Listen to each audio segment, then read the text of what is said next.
Welcome to Umbrella Rebellion. I'm Marcy. And I'm Dee. We are finding healing after leaving a cult. We will be discussing abuse and personal experience with the ATI, IBLP, and fundamental churches. Trigger warning. This podcast may contain descriptions of various forms of abuse. Please take care for your safety and well-being while you are listening. If the content becomes too much for you to handle, please turn this off. We hope to expose harmful teachings that lead to and justify abuse, with the hope that those that are experiencing abuse can find support and escape from it.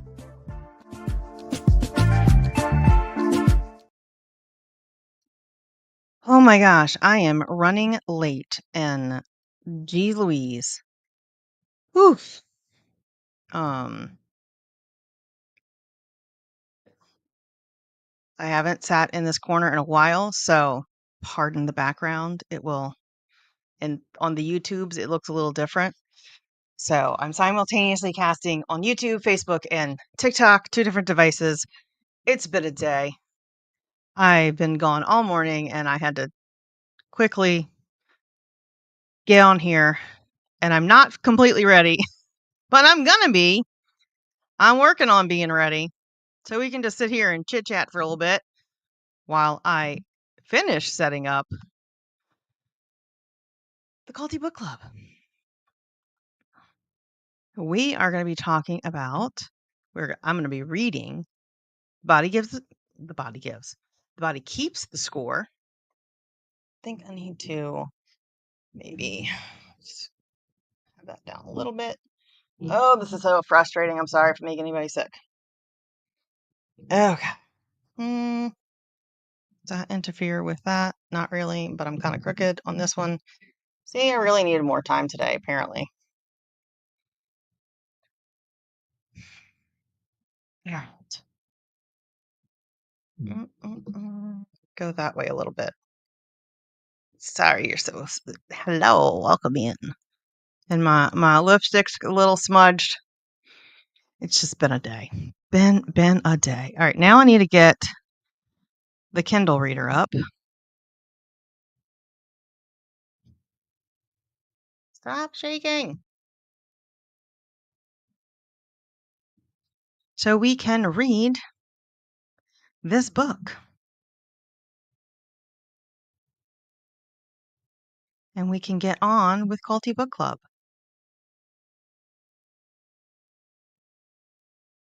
So how has everybody's week been? Because mine started to get a little bit better. Hello, welcome in. But it's been a rough week.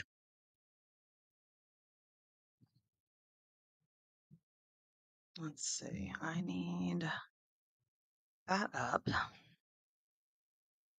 Alrighty. I'm gonna figure this out. I'm gonna figure this out. I promise.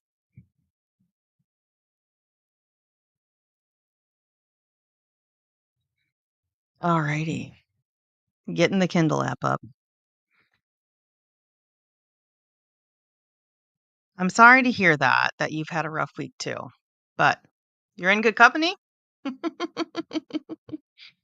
If you would like to read along with us, I cast the book on Facebook and YouTube through the StreamYard app. So we are going to be doing that if you want to read along. If not, you can just hang out here on TikTok and, chat while I read. Okay. Is that the view I want? I don't think that's the view I want. Do you think this is the view I want? Nope. It would be that. Teeny tiny me, big book. Alrighty. Whew. What a day, what a day, what a day. Reminds me of the What a World, what a world, what a world. Any other Spaceball fans out there? Alrighty. Let me maybe do this. Doop, doop, doop. I usually have a second screen that I read off of. And I forgot my glasses. I'll be right back. I can't read without my glasses.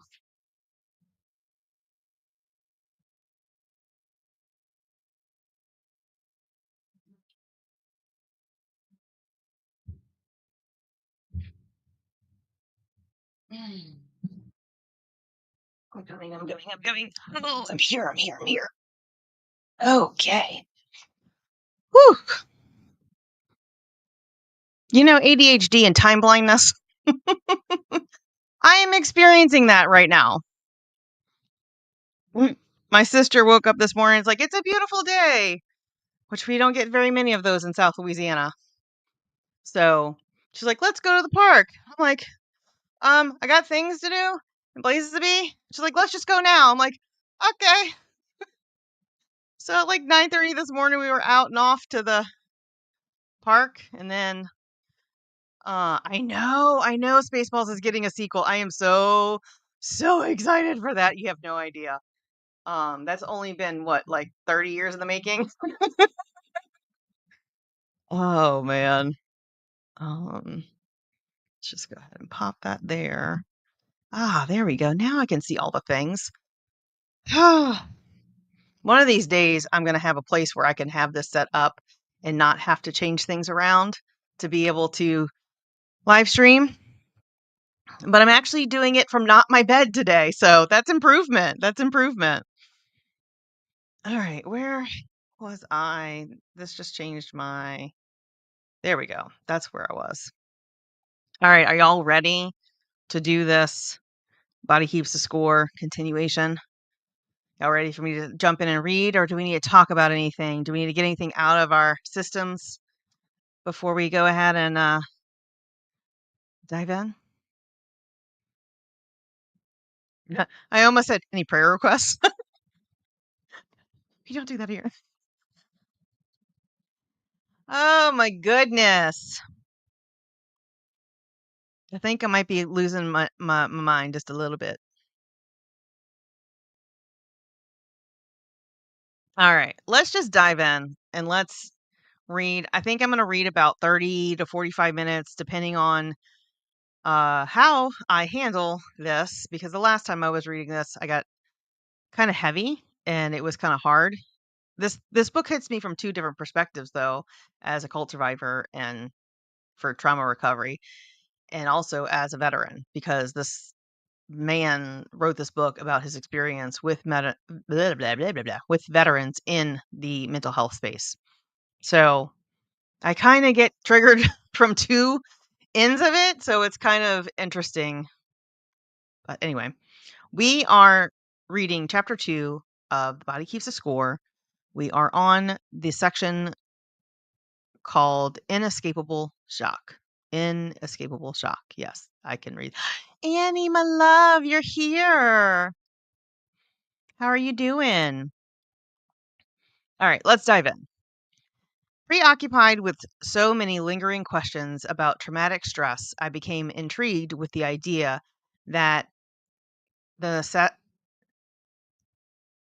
nascent field of neuroscience could provide some answers, and started to attend the meetings of the American College of Neuropsychopharmacology, ACNP. Oh, thank you, honey. In 1984, the ACNP offered many fascinating lectures about drug development, but it was not until a few hours before my scheduled flight back to Boston that I heard a presentation by Stephen Mayer of the University of Colorado, who had collaborated with Martin Seligman. I'm terrible at pronunciations. Of the University of Pennsylvania. Read a book online, they said. It'll be fine, they said. Can't read words. Fun. His topic was learned helplessness in animals. Mayer and Seligman had repeatedly administered painful electric shocks to dogs who were trapped in locked cages. Oh, that sounds so humane. They called this condition inescapable shock. Ugh. Being a dog lover, I realized that I could never have done such research myself. Yeah, but I was curious about how the cruelty would affect the animals. I mean, sure, I'm curious about it, but would I inflict it purposely to find out about it? No. After administering several courses of electric shock, the researchers opened the doors of the cages and then shocked the dogs again. A group of control dogs who had never been shocked before immediately ran away. But the dogs who had, oops, this is covering my Ugh. Fixing devices. The dogs who had earlier been subjected to inescapable shock made no attempt to flee, even when the door was wide open. They just lay there, whimpering and defecating. The more opportunity to escape does not necessarily make traumatized animals or people take the road to freedom. That's interesting. Like Mayer and Seligman's dogs, many traumatized people simply give up. Rather than risk experimenting with new options, they stay stuck in the fear they know. How relatable is that? I was riveted by Mayer's account. What they had done to those poor dogs was exactly what had happened to my traumatized human patients. They too had been exposed to somebody or something who had inflicted terrible harm on them, harm they had no way of escaping. I made a rapid mental review of the patients I had treated. Almost all had in some way been trapped or immobilized, unable to take action to stave off the inevitable. Their fight flight response had been thwarted, and the result was either extreme agitation or collapse. Meyer and Seligman also found that traumatized dogs secreted much larger amounts of stress hormones, secreted, again, pronunciation, words hard, secreted much larger amounts of stress hormones than was normal. This supported what we were beginning to learn about the biological underpinnings of traumatic stress. A group of young researchers, among them Steve Southwick and John Crystal at Yale, Ari Shalev at Hadash Medical School in Jerusalem, Frank Putnam at the National Institute of Mental Health NIMH, and Roger Pittman later at Harvard, were all finding that traumatized people kept secreting large amounts of stress hormones long after the actual danger had passed. And Rachel Yuda at Mount Sinai in New York confronted us with her seemingly paradoxical findings that the levels of stress hormone cortisol are low in PTSD. Her discoveries only started to make sense when her research clarified that cortisol puts an end to the stress response by sending an all safe signal, and that in PTSD, the body's stress hormones do, in fact, not return to baseline after the threat has passed. Interesting. Ideally, our stress hormone system should provide a lightning fast response to threat, but then quickly returns us to equilibrium. In PTSD patients, however, the stress hormone system fails at this balancing act. Fight, flight, freeze signals continue after the danger is over, and as in the case of the dogs, do not return to normal. Instead, the conditioned secretion of stress hormones is expressed as agitation and panic, and in the long term, wreaks havoc with their health. That's how you get chronic illnesses related to stress or trauma. I really, really, really want to figure out how to petition for there to be a new ICD-10 code, stress, chronic conditions due to uh, repeated trauma or something like that. I had words for it one day and they were really good. Now I can't remember what they were. I missed my plane that day because I had to talk with Steve Meyer. His workshop offered clues not only about the underlying problems of my patients, but also potential keys to their resolution. For example, he Seligman had found that the only way to teach the traumatized dogs to get off the electric grids when the doors were open was to repeatedly drag them out of their cages so they could physically experience how they could get away. I wondered if we also could help my patients with their fundamental orientation that there was nothing they could do to defend themselves.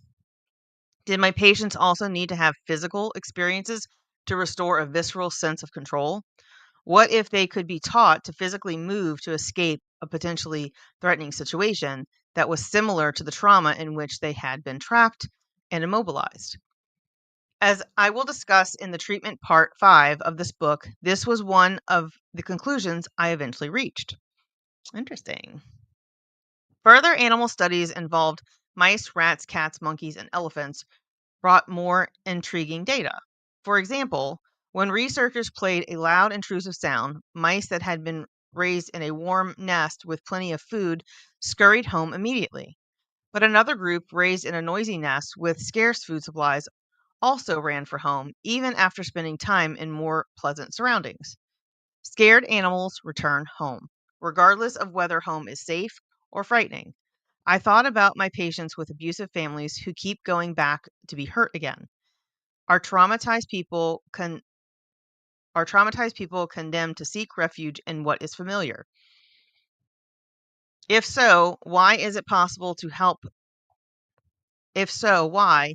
And is it possible to help them become attached to places and activities that are safe and pleasurable? Addicted to drama. The pain and pleasure of the pleasure of pain.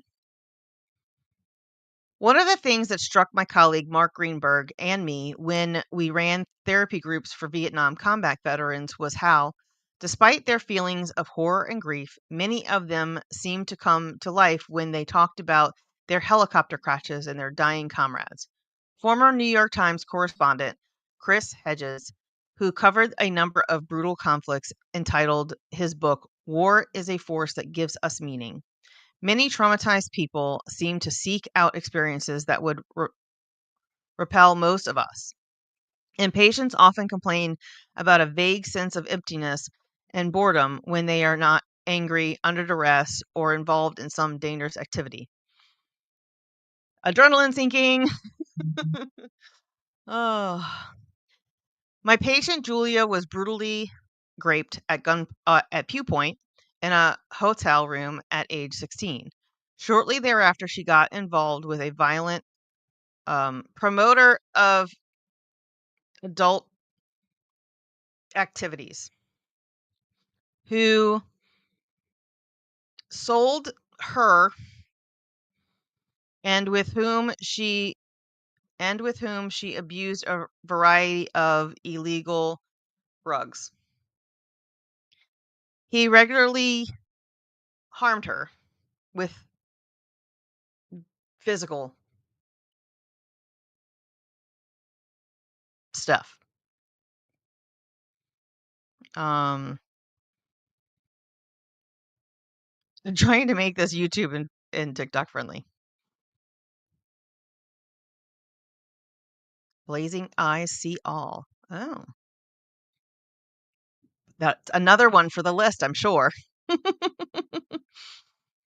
All right. She was repeatedly jailed for being sold, but she also went back to her cellar.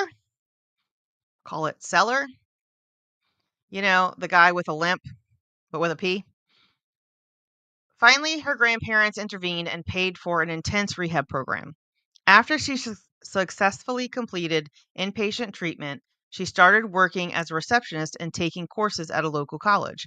In her sociology class, she wrote a term paper about the liberating possibilities of being sold, for which she read the memoirs of several famous people who were sold. She gradually dropped all her other courses. A brief relationship with a classmate quickly went sour. He bored her to tears, she said, and she was repelled by his boxer shorts. It's so Blazing I See All. It's about love, has won in the American New Age movement. Okay. Cool. Let's see, where was I? She then picked up a habit that was repetitive. On the subway. Oh, a person who had repetitive problems with habitual things on the subway, who first physically harmed her and then started to stalk her. She finally became motivated to return to treatment when she was once again severely physically traumatized. I don't know what I can say on TikTok sometimes, or YouTube. Freud had a term for such traumatic reenactments: the compulsion to repeat, quote unquote, the compulsion to repeat. He and many of his followers believed that reenactments were an unconscious attempt to get control over a painful situation, and that they eventually could lead to mastery and resolution. There is no evidence for that theory. Repetition leads only to further pain and self hatred. In fact, even reliving the trauma repeatedly in therapy may reinforce preoccupation and fixation. I think that's where EDMR is definitely different, because it helps you process it differently and you can move on, whereas reliving it constantly in therapy just kind of repeats the pattern, right? Mark Greenberg and I decided to learn more about attractors, the things that draw us, motivate us, and make us feel alive. Normally, attractors are meant to make us feel better. So, why are so many people attracted to dangerous or painful situations? We eventually found a study that explained how activities that cause fear or pain can later become thrilling experiences. In the 1970s, Richard Solomon of the University of Pennsylvania had shown that the body learns to adjust to all sorts of stimuli. We may get hooked on recreational rugs because they right away make us feel so good.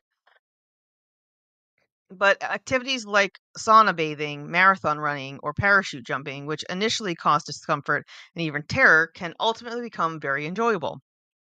This gradual adjustment signals that new chemical balance has been established within the body, so that marathon runners, say, get a sense of well being and exhilaration from pushing their bodies to the limit.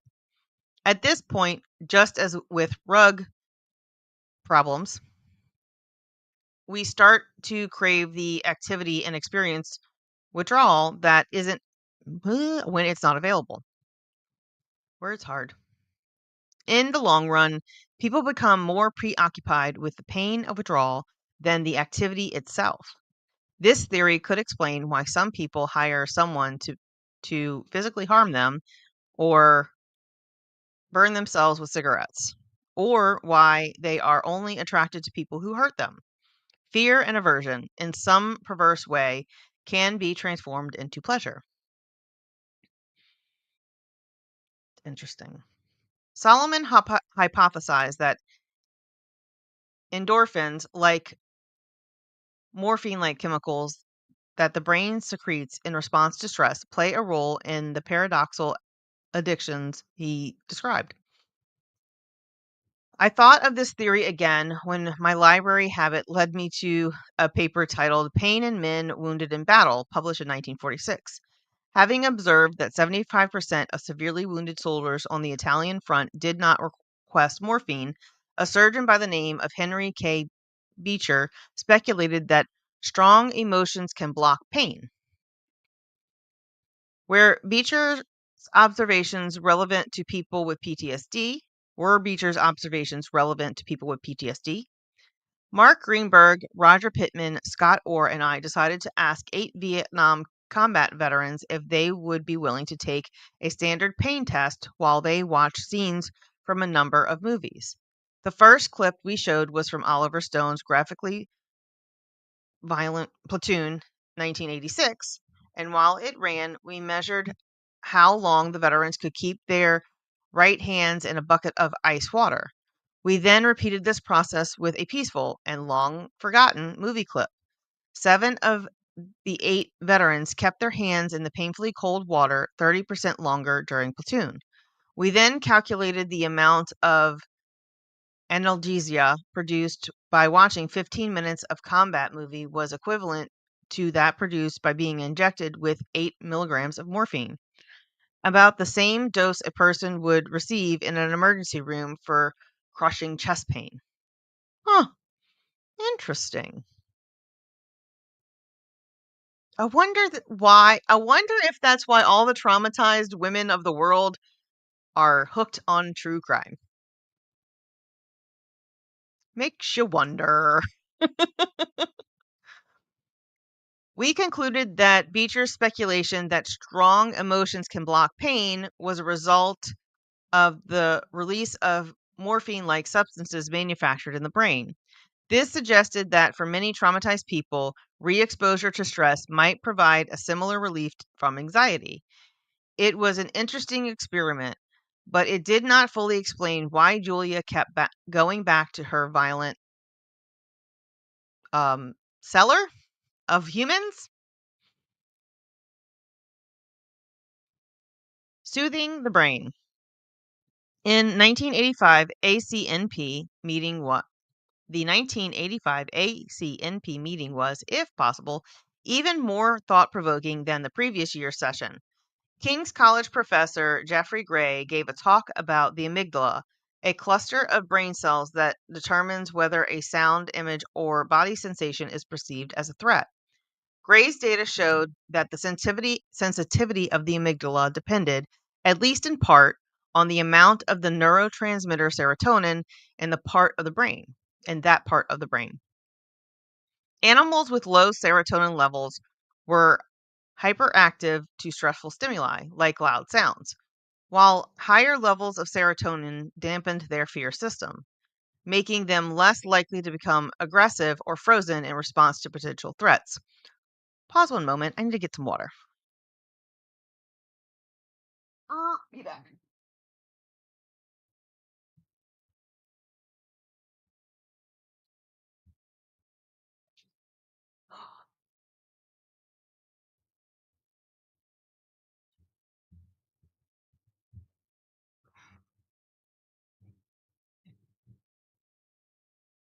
Skirt, skirt.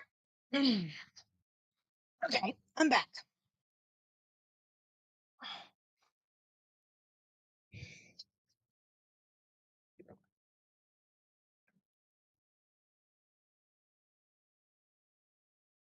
So we're talking about serotonin. That struck me as an important finding. My patients were always blowing up in response to small provocations and felt devastated by the slightest rejection. I became fascinated by the possible role of serotonin in PTSD. Other researchers had shown that dominant male monkeys had much higher levels of brain serotonin than lower ranking animals, but that their serotonin levels dropped when they were prevented from maintaining eye contact with the monkeys they had once lorded over. In contrast, low ranking monkeys who were given serotonin supplements emerged from the pack to assume leadership.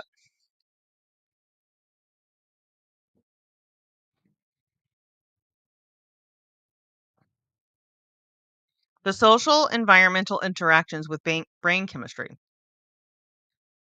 Manipulating a monkey into a lower position in the dominance hierarchy made his serotonin drop, while chemically enhancing serotonin elevated the rank of former subordinates. The implications for traumatized people were obvious. Like Gray's low serotonin animals, they were hyperreactive, and their ability to cope socially was often compromised. If we could find ways to increase brain serotonin levels, perhaps we could address both problems simultaneously. At the same 1985 meeting, I learned that drug companies were developing 2 new products to do precisely that. But since neither was yet available, I experimented briefly with the health food store supplement L-tryptophan,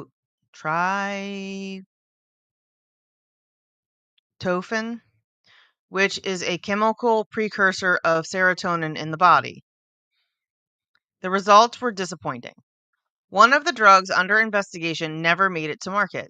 The other was fluoxetine, which, under the brand name Prozac, became one of the most successful psychoactive drugs ever created, and probably overprescribed and overused. On Monday, February 8th, 1988, Prozac was released by the drug company Eli Lilly. The first patient I saw that day was a young woman with a horrendous history of childhood abuse who was now struggling with bulimia. She basically spent much blah, blah, blah, blah, blah. She basically spent much of her life binging and purging. I gave her a prescription for this brand new drug, and when she returned on Thursday, she said, "I've had a very different last few days. I ate when I was hungry, and the rest of the time I did my schoolwork." This was one of the most dramatic statements I had ever heard in my office.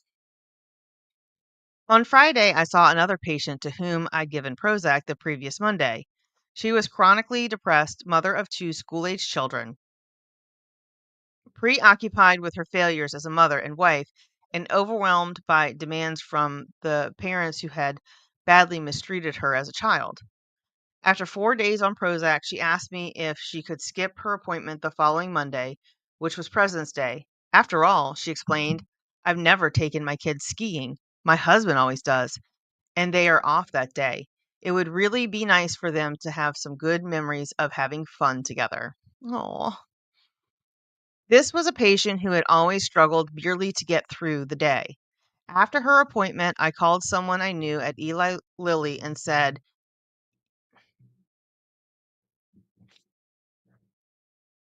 no, very loud vehicle. "You have a drug that helps people to be in the present instead of being locked in the past." Lilly later gave me a small grant to study the effects of Prozac on PTSD in 64 people, 22 women and 42 men. The first study of the effects of this new class of drug on PTSD. Our trauma clinic team enrolled 33 non veterans, and my collaborators, former colleagues at the VA, enrolled 31 combat veterans. For 8 weeks, half of each group received Prozac and the other half a placebo. The study was blinded. Neither we nor the patients knew which substance they were taking, so that our preconceptions would not skew our assessments. Everyone in the study, even those who had received the placebo, improved, at least to some degree. Most treatment studies of PTSD find a significant placebo effect. People who screwed up their courage to participate in a study, people who screw up their courage to participate in a study for which they aren't paid, in which they're repeatedly poked with needles, and in which they have only a 50-50 chance of getting an active drug, are intrinsically motivated to solve their problem. Maybe their reward is only the attention paid to them, the opportunity to respond to questions about how they feel and think. But maybe the mother's kisses that soothe her child's scrapes are just a placebo as well. Prozac worked significantly better than the placebo for the patients from the trauma clinic. They slept more soundly, they had more control over their emotions, were less preoccupied with the past than those who received a sugar pill. Surprisingly, however, the Prozac had no effect at all on the combat veterans at the VA. Their PTSD symptoms were unchanged. These results would have held true for most subsequent pharmacological studies on veterans. While a few have shown modest improvements, most have not benefited at all. I have never been able to explain this, and I cannot accept the most common explanations that receiving a pension or disability benefits prevents people from getting better. After all, the amygdala knows nothing of pensions, it just detects threats. Nonetheless, medications such as Prozac and related drugs like Zoloft, Celexa, Cymbalta, and Paxil have made a substantial contribution to the treatment of trauma-related disorders. In our Prozac study, we used the Rorschach test to measure how traumatized people perceive their surroundings. These data gave us an important clue to how this class of drug, formerly known as selective serotonin reuptake inhibitors, or SSRIs, might work. Before taking Prozac, the patient's emotions controlled their reactions. I think of a Dutch patient, for example, not in the Prozac study, who came to see me for treatment for a childhood grape and who was convinced that I would grape her as soon as she heard my Dutch accent. Wow. Prozac made a radical difference. It gave PTSD patients a sense of perspective and helped them gain considerable control over their impulses. Jeffrey Gray must have been right. When their serotonin levels rose, many of the patients became less reactive. The triumph of pharmacology. It did not take long for pharmacology to revolutionize psychiatry. Drugs gave doctors a greater sense of efficacy and provided a tool beyond talk therapy. Drugs also produced income and profits.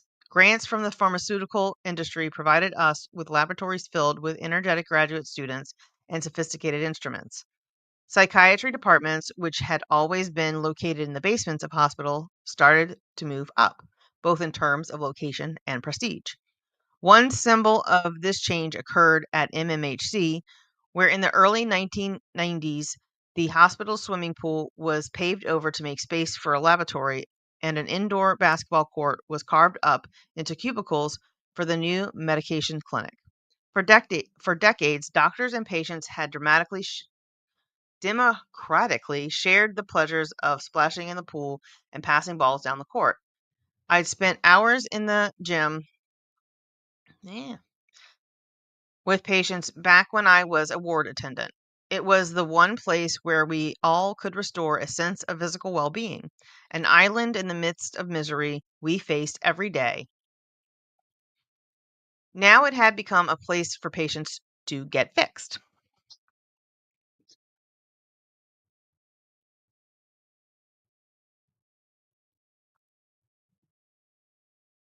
The drug revolution that started out with so much promise may in the end have done as much harm as good.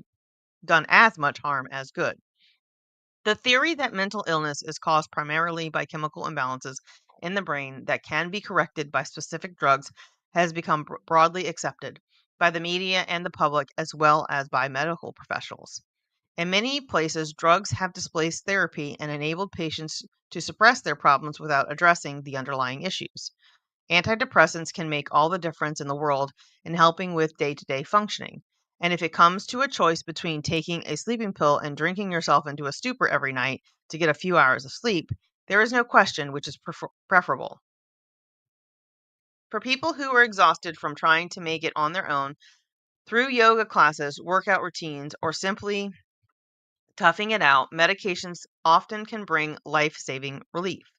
The SSRIs can be very helpful in making traumatized people less enslaved by their emotions, but they should only be considered adjuncts in their overall treatment. Adjuncts. Thank you. Words hard. After conducting numerous studies of medication for PTSD, I have come to realize that psychiatric medications have a serious downside, as they may deflect attention from dealing with the underlying issue. The brain disease model takes control over people's fate out the brain disease model takes control over people's fate out of their own hands and puts doctors and insurance companies in charge of fixing their problems.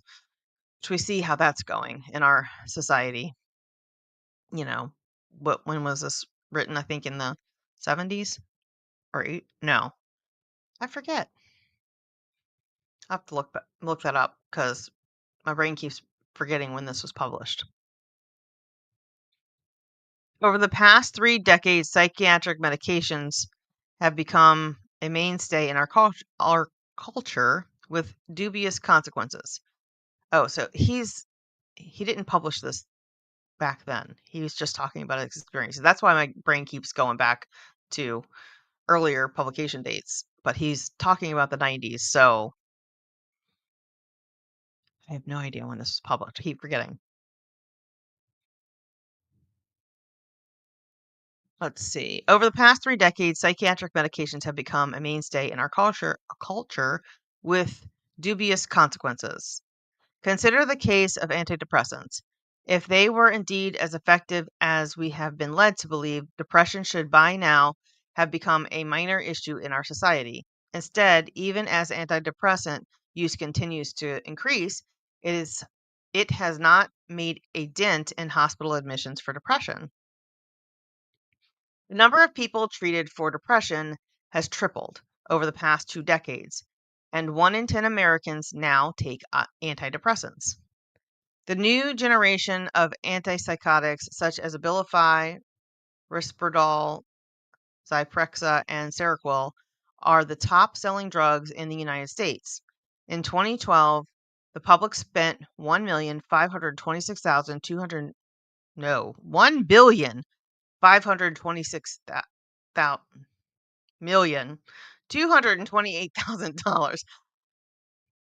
Yeah. Thank you. Publication date was September 25th, 2014. Seems like it was forever ago, but it's not that long ago, huh? Okay. So in 2012, that'll give you a clue. We're talking about 2012, so at least past then. But yeah, 2014. The public spent $1,526,228,000 on Abilify, more than any other medication. Number 3 was Cymbalta, an antidepressant that sold well over $1 billion worth of pills. Hold on, let me catch my breath. Okay. Sold well over $1 billion worth of pills, even though it has been shown to be superior to older antidepressants like Prozac, for which much cheaper generics are available. Medicaid, the government health program for the poor, that's kind of a weird way to say that, spends more on antipsychotics than any other class of drugs. In 2008, the most recent year for which complete data are available, it funded $3.6 billion for antipsychotic medications, up from $1.65 billion in 1999. The number of people under the age of 20 receiving Medicaid-funded prescriptions for antipsychotic drugs tripled between 1999 and 2008. On November 4th, 2013, Johnson & Johnson agreed to pay more than $2.2 billion in criminal and civil fines to settle accusations that it had improperly promoted the antipsychotic drug Risperdal to older adults, children, and people with developmental disabilities. But nothing is holding the doctors who prescribe them accountable. Well, I mean, why were they criminally responsible? Was it because they hid information? No, a drug company could never misreport something. No, never. Couldn't happen. 500,000 children in the United States currently take antipsychotic drugs. Children from low-income families are 4 times as likely as privately insured children to receive antipsychotic medicines. These medications often are used to make abused and neglected children more tractable.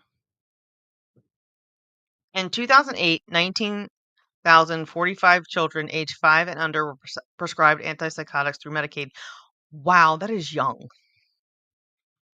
One study based on Medicaid data in 13 states found that 12.4% of children in foster care received antipsychotics, compared with 1.4% of Medicaid eligible children in general. Yeah, over-medication of children in foster care is very common. They're also one of the more traumatized children of our society. Like, are we not taking into account that they're more traumatized than children that are in healthy homes? That's kind of weird. These medications make children more manageable and less aggressive, but they also interfere with motivation, play, and curiosity, which are indispensable for maturing into a well-functioning and contributing member of society. So you take a bunch of children who are severely traumatized as children, you put them on medication that inhibits their ability to mature and grow, and then expect them to be functioning adults. Hello? they're just going to be constantly on antipsychotics, right? Like, you're just creating the system you just talked about.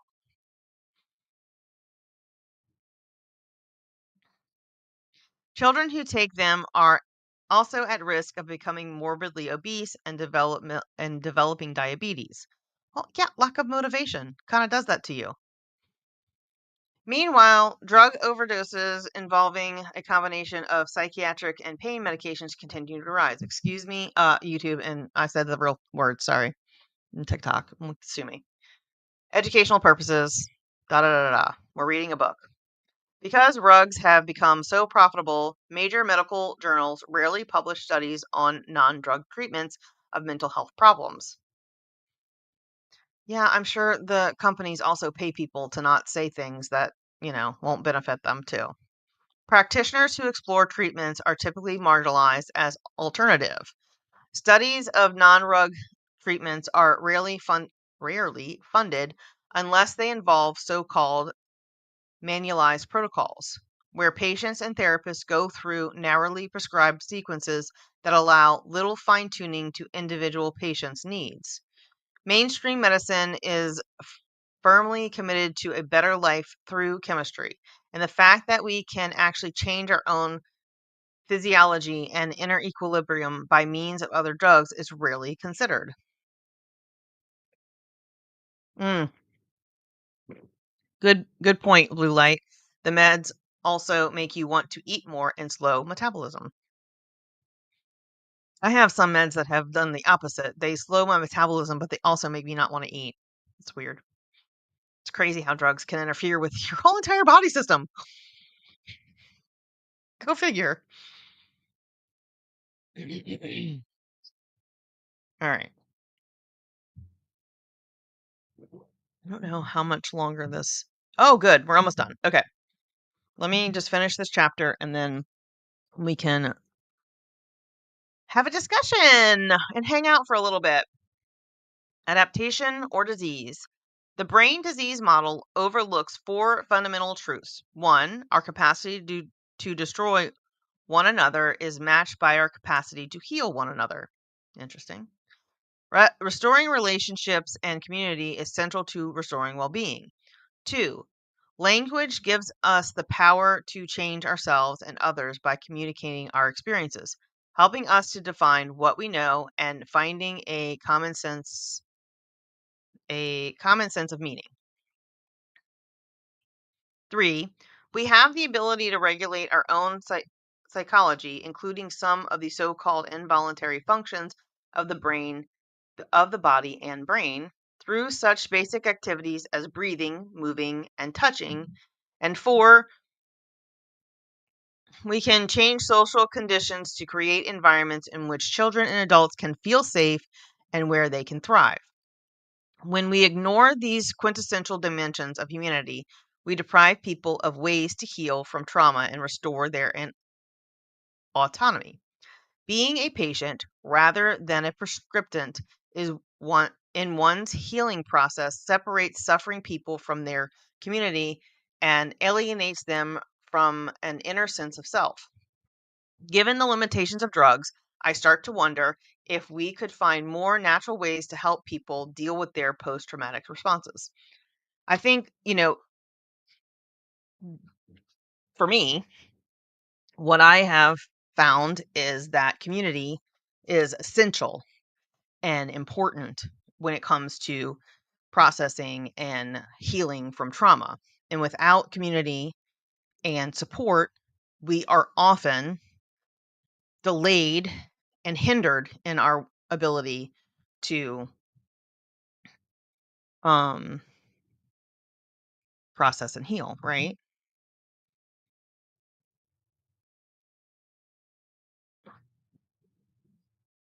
Um, let me scooch this a little bit closer so all of the trash around me is not shown. Mm.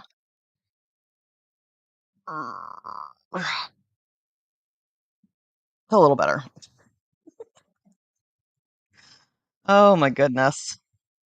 All right, so let's have a discussion. What do y'all think about that section of the book? What did you get out of it? What are your thoughts on processing your own trauma and healing from it? Oh, that's what. There we go. That was what I was supposed to do.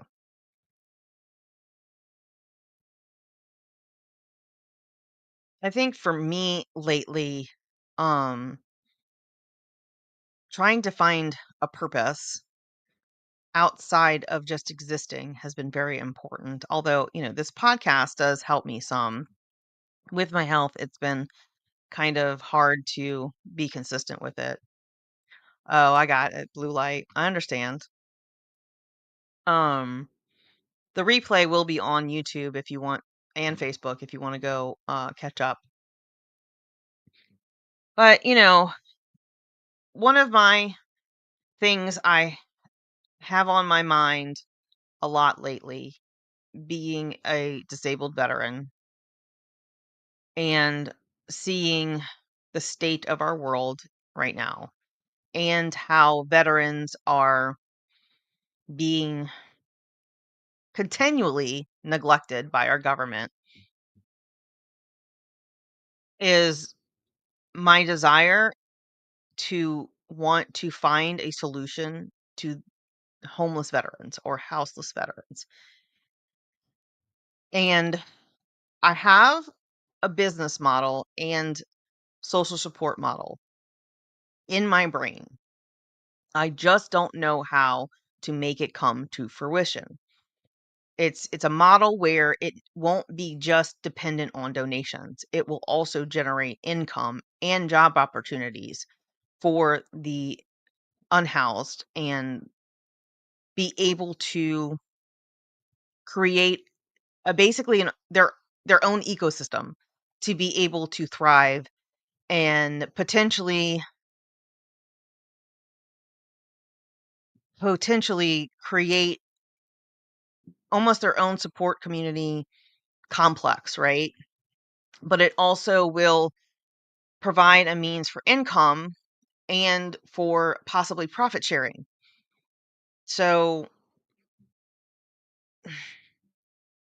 the narrows is your biggest, you know, barrier to doing things like this, right? So one of the things I'm looking at is getting involved with a local homeless, organization and starting to like kind of discuss with them about, potentials of directing this vision in my head or where to even start, right? So with all of the free time that I have,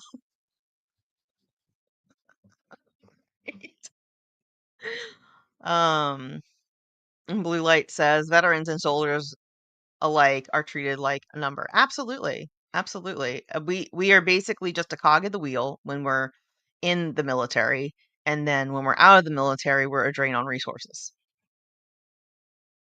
And it's kind of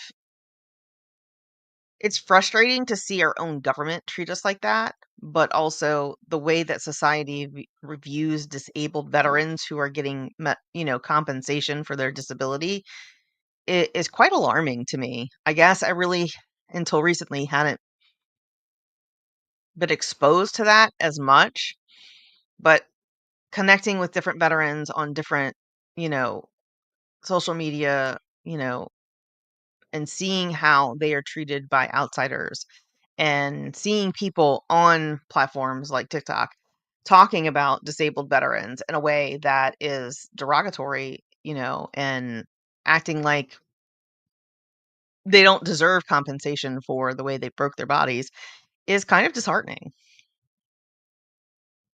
Um, so yeah, my big dream is a huge piece of property that is like a tiny home community, and it will have either rentable or rented spaces for people to live, and then it also will have housing for the unhoused, and the unhoused will have an opportunity to participate in the job and maintenance of the for-profit part of the property, and also have some kind of means for the parish in my, state or county and other states to come in and have a space for social services, to be able to connect veterans with support services, to, have computers available to them to um, apply for food stamps and disability and all of those things that will help them get on their feet and start living a life independent. It would also provide them with a private residence where their stuff and they are feeling more secure. So they don't have to worry about all their stuff being stolen, or, the state coming through and tearing apart their, tent communities. And then they have to start all over with nothing, and constantly have to start all over with nothing. So that's kind of like the dream that I have. And, if I could get this podcast off to the point where it is producing income, a certain percentage of that income would always go towards starting to build that. And it's kind of where I'm at right now.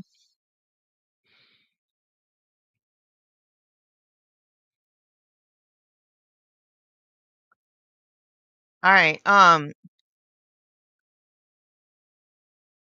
Just another guy. We're talking about The Body Keeps the Score, our Culty book club. I appreciate the information. On a midweek live, I would love to have more discussion about that, but we're going to stay on topic today. So the VA does have a program for they have HUD-VASH, I think it is, and there's one other program that they use. So that is one of the things that I'm looking into, like how to obtain a grant to start something like this. Um, so it's just it's in the infancy stage of just ideas right now. And the other thing is, like, we in the area that I live in, we have these, like, it's not like big apartment buildings like you have in a city, but they're kind of like little row houses that are kind of like 2, 3, 6, 8 little, 2 to 3 bedroom apartments that are connected, almost like single story townhouses. And what I would love to do is buy one that had like 2 buildings in the little section, right? And one building would be for profit and one building would be for the unhoused. And I would cater more to the veterans just because I'm a veteran, and also HUD-VASH would be an option as well. Yeah. So the problem is that there's not enough to, and the access to community is not always accessible from those places. And a lot of them tend to go around inner city because there's more opportunity to feed themselves and to get support in an inner city situation. And I live out in rural Louisiana. But I think in a lot of rural Louisiana doesn't want to have a bunch of homeless people, you know, being housed. I mean, they're not homeless anymore if they have a house, right? So, I know we have one project in the works in the parish that I live in that is getting a lot of pushback because there's like an access to, you live in Leavenworth, okay. And there's a portion of the property that is owned by a corporation or a big business that they don't want to give them use of. And so they're completely stopping this project of helping, you know, the homeless. The other idea I had was a small motel, have half of it be for the unhoused, half of it be profit driven. And that way they have, with a restaurant attached, right? So you have the ability to employ the unhoused with, jobs in hospitality and restaurant, and give them, skills that they could, benefit from for a lifetime. Um, so baby steps I'm not good at. I'm usually like rip the band-aid off, do it, and let's see where it goes. And so I'm in that baby step stage where I need to like really just focus on what do I do first. Um, but Tiny House Village has always been my dream for like the last 20 some odd years. So to be able to work that into a profit business that helps the unhoused would especially unhoused veterans is a dream. It would be a dream come true. So if you want to help me start my dream, make sure you share my podcast with anyone and everyone you know.